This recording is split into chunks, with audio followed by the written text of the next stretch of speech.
வாழ்க்கையில நீங்க எவ்வளவு கடினமா உழைச்சாலும் அதுக்கான ஒரு அங்கீகாரமோ இல்ல பலனோ உங்களுக்கு கிடைக்காம இருந்திருக்கா? வரலாற்றை பார்த்தா லட்சக்கணக்கான பேர் கடுமையா ஹார்ட் ஒர்க் பண்ணியிருக்காங்க.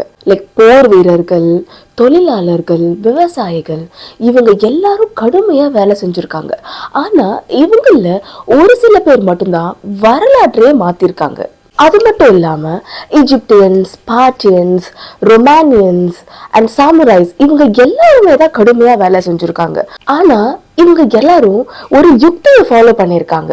அந்த யுக்தியை நம்ம தெரிஞ்சுக்கிட்டா ஹார்ட் ஒர்க் எப்படி கரெக்டா பண்ணலாம், நம்ம ஹார்ட் ஒர்க் பண்றது ஹார்ட் ஒர்க் தானா அப்படிங்கிற கேள்வி நமக்குள்ள எழும்பும். ஸோ அப்படிப்பட்ட ஒரு இன்ட்ரெஸ்டிங்கான விஷயத்தை தான் இன்னைக்கு வீடியோஸ் நம்ம பார்க்க போறோம்.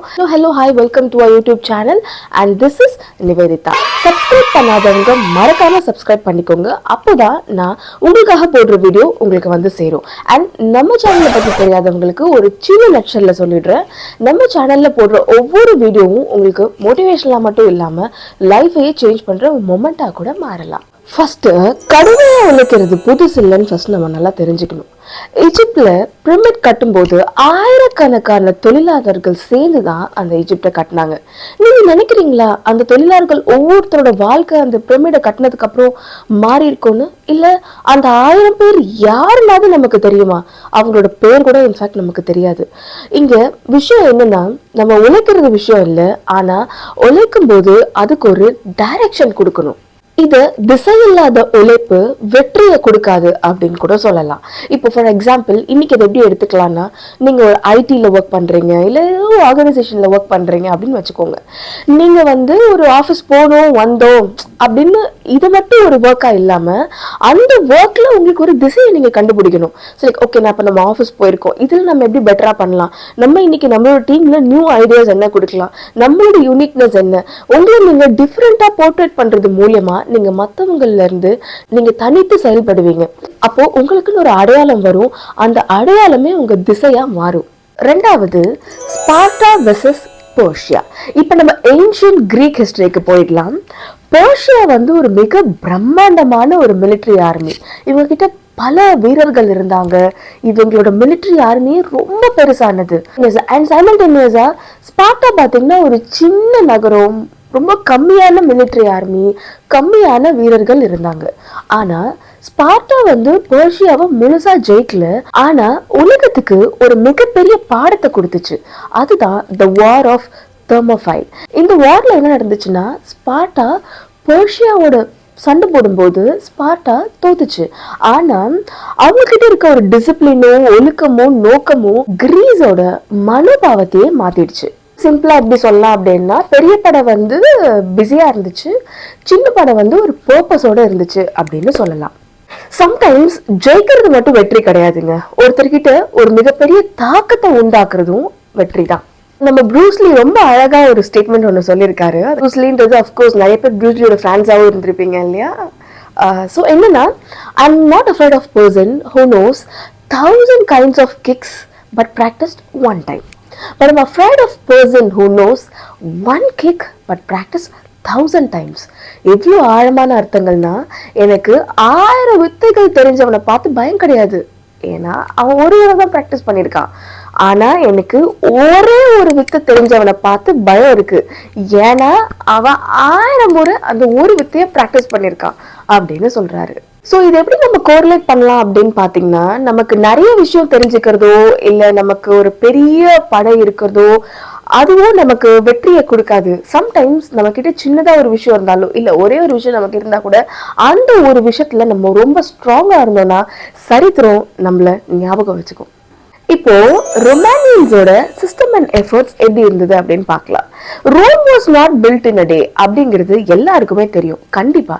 பட் ஆனா அதுக்கு ரொம்ப முக்கியமான விஷயம் என்னன்னா, அவங்க 100 வருஷத்துக்கு மேல சக்சஸ்ஃபுல்லா இருந்ததுக்கு முக்கியமான காரணம் அவங்க உழைச்சதுனால மட்டும் கிடையாது, அவங்க கிட்ட இருந்த ஒரு சிஸ்டமும் தான் காரணம். அது என்ன மாதிரி சிஸ்டம்னா, அவங்களோட ரோட் சிஸ்டம், லாஸ், அதாவது சட்டங்கள், அண்ட் அவங்களோட டிசிப்ளினும் சேர்த்துதான்.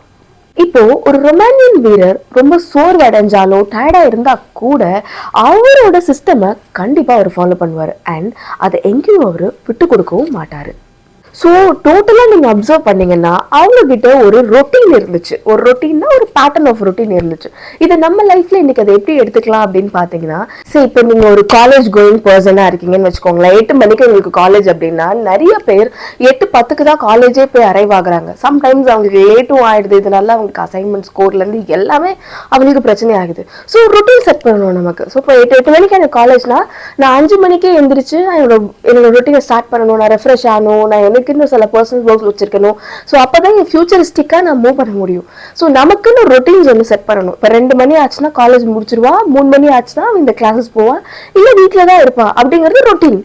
ஸோ அவங்களுக்குன்னு ஒரு ரொட்டீன் பேட்டர்ன் ஒன்று செட் பண்ணணும். இப்போ இதுவே நீங்கள் ஆஃபீஸில் ஒர்க் பண்ணுறதாரோ இல்லை ஐடியில் ஏதோ நீங்கள் இருக்கீங்க அப்படின்னு வச்சுக்கோங்களேன், நீங்கள் உங்களுக்கு தான் ரொட்டீன் வச்சுருக்கணும். காலையில் எழுந்திரிச்சு அப்படியே தூங்கி எழுந்துச்சு ஆஃபீஸ் போகிறது தான் மேக்ஸிமம் பேர் பண்ணியிருக்காங்க. இன்ஃபேக்ட் நானுமே அப்படி தான் இருந்திருக்கேன். இப்போ எனக்கு மார்னிங்கில் 6 o'clock ஷிஃப்ட் அப்படின்னா நான் வந்து 5:50 or 5:45 தான் தூங்கி எழுந்திரிச்சு 2 minutesல குளிச்சுட்டு 1 minutesல ரெடியப் ஆகிட்டு அண்ட் 6 o'clock 6:10 போய் ரஷ்அப் ஆகி ஓடி போயிருக்கேன். பட் ஆனால் அது நிறைய பேர் பண்ற ஒரு மேஜர் மிஸ்டேக்கா இருக்கு. பட் ஆனா அப்போ இருக்கும்போது நமக்கு அந்த ஸ்டேஜஸ்ல லைஃப்ல நமக்கு க்ரோத்தே இருக்காது ஆக்சுவலா.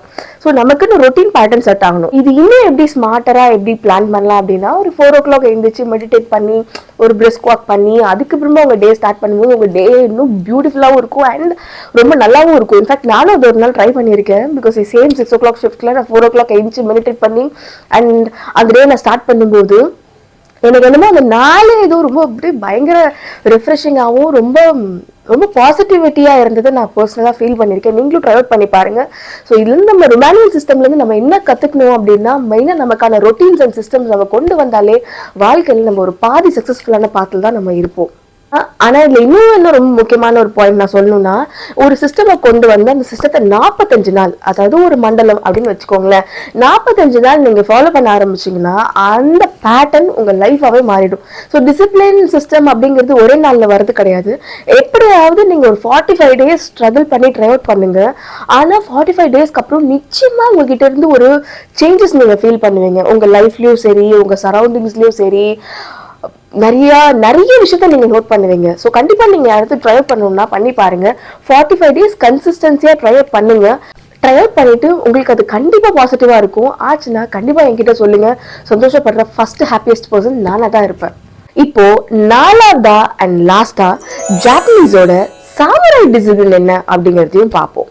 சாமுராய்கள் புஷிட்டோ அப்படிங்கிற ஒரு மெத்தடை ஒன்று ஃபாலோ பண்ணாங்க. புஷிட்டோ அப்படிங்கிறது ஒன்றும் இல்லை, ஒரு விஷயத்த ரொம்ப ஹார்டா விகரஸா டெய்லியும் டிசிப்ளினா ட்ரைன் பண்றது அப்படின்னு அர்த்தம்.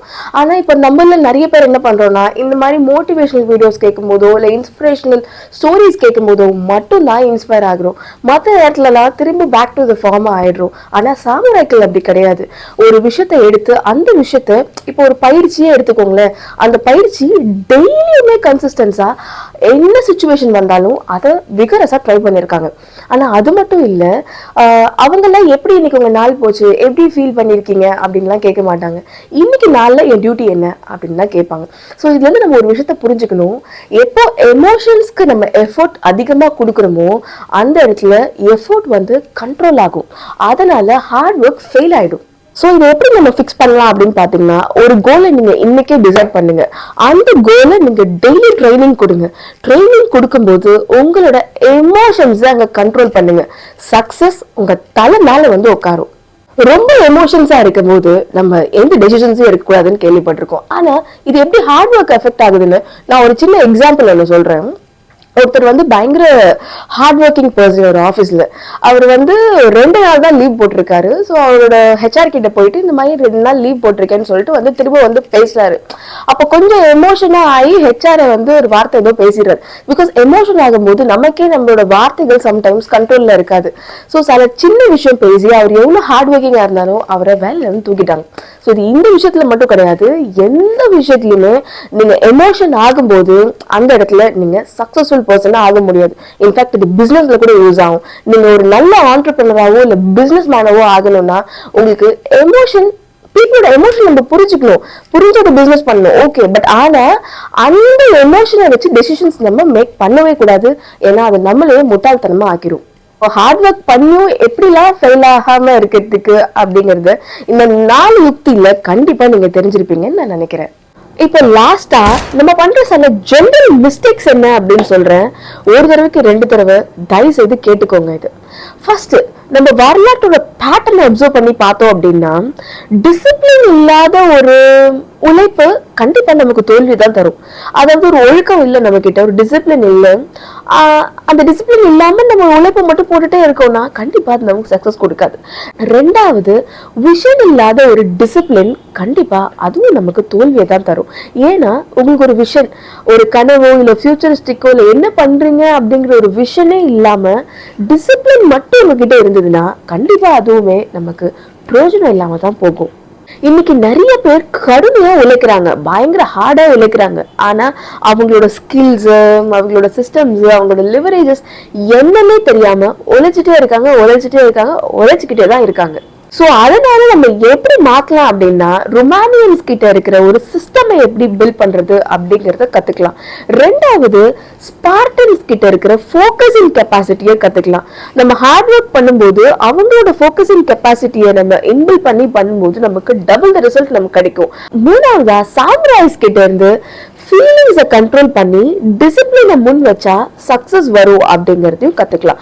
இப்போ இந்த சாம்ராய்ஸ் வேற எனக்கு இன்னொரு ஞாபகம் வருது. நான் ஒரு அனிமே மூவி ஒன்று பார்த்தேன். இதுல ஒரு கேரக்டர் கேட்கும், நீ எப்படி இவ்வளவு பவர்ஃபுல்லா ஆன அப்படின்னு கேட்கும். அதுக்கு அந்த இன்னொரு கேரக்டர் சொல்லும், நான் டெய்லியும் 100 புஷ்அப்ஸ் பண்ணுவேன், 100 சிட்அப்ஸ் பண்ணுவேன், 100 ஸ்குவாட் எடுப்பேன், அண்ட் 10K கிலோமீட்டர் நான் ரன் பண்ணுவேன் அப்படின்னு சொல்லும். அப்போ அது கேட்கும், யார் வேணா இதை பண்ணா நம்ம சூப்பர் பவர் ஆயிடலாமா, ஒன்னு மாதிரி பவர்ஃபுல் ஆயிடலாமா அப்படின்னு கேட்கும். அதுக்கு சொல்லி, யாரு வேணா என்ன மாதிரி கடுமையா ட்ரெயின் பண்ணாங்கன்னா ஒரு சாதாரண மனிதர்கள் கூட ஒரு அசாதாரணமான சாதனைகள் பண்ணலாம் அப்படிங்கிறது தான் சாமுராய் மெத்தட் நமக்கு உணர்த்துது. உங்களால ஒரு விஷயம் முடியாதுன்னு சொல்றாங்களா, அது முடியும்னா ஒரு பேப்பரை 1 நிமிஷத்துல படிப்பான். இன்னொருத்தவனுக்கு அந்த பேப்பரை 1 நிமிஷத்துல படிக்கிற கெப்பாசிட்டி இல்லாம போகலாம். ஆனா அந்த பேப்பரை 2-3 தடவை 4-5 தடவை படிக்கும் போது இவனும் அதே கெப்பாசிட்டிக்கு ட்ரெயின் ஆயிடுறான். சோ நீங்க திறமை இருக்கு இல்லன்றதை விட உங்க பாடியை நீங்க எப்படி ட்ரெயின் பண்றீங்க அப்படிங்கிறது தான் இங்க ரொம்ப முக்கியமான விஷயமா இருக்கு.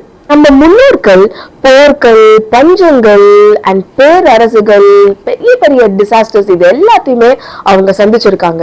ஆனா இங்க ரொம்ப முக்கியமான விஷயம் என்னன்னா, இங்க நம்ம கடினமா உழைக்கிறத விட சரியா உழைக்கிறது தான் புத்திசாலித்தனம் அப்படிங்கறத புரிஞ்சுக்கணும். ஏன்னா உழைப்பும் ஞானமும் சேர்ந்தா மட்டும்தான் ஃபெயிலியர் அப்படிங்கிறது ஒண்ணு இருக்கவே இருக்காது. ஞானம் அப்படிங்கிறது நமக்கு சம்டைம்ஸ் அறியாமையில கூட தெரியாம இருந்திருக்கலாம். ஆனா இந்த வீடியோக்கு அப்புறம் கண்டிப்பா உங்களுக்கு தெரிஞ்சிருக்கும் நான் நினைக்கிறேன். இந்த வீடியோக்கு முன்னாடி நீங்க எப்படி இருந்தீங்கன்னு எனக்கு தெரியாது. ஆனா இந்த வீடியோக்கு அப்புறம் உங்க வாழ்க்கைக்கு ஒரு டைரக்ஷன்ஸ் கொடுத்து அந்த டைரக்ஷன்ஸ் ஒரு பெட்டரான டெஸ்டினியை போய் எண்ட் ஆகும் நான் நம்புறேன். மீண்டும் வேறொரு காணொளியில உங்களை சந்திக்கிறேன். Until then, it's bye from Nivedita. நீங்க ஒரு ஹார்ட் ஒர்க்கிங் பர்சனா இல்ல ஸ்மார்ட் ஒர்க்கிங் பர்சனா அப்படிங்கறது கீழே கமெண்ட்ல டைப் பண்ணுங்க.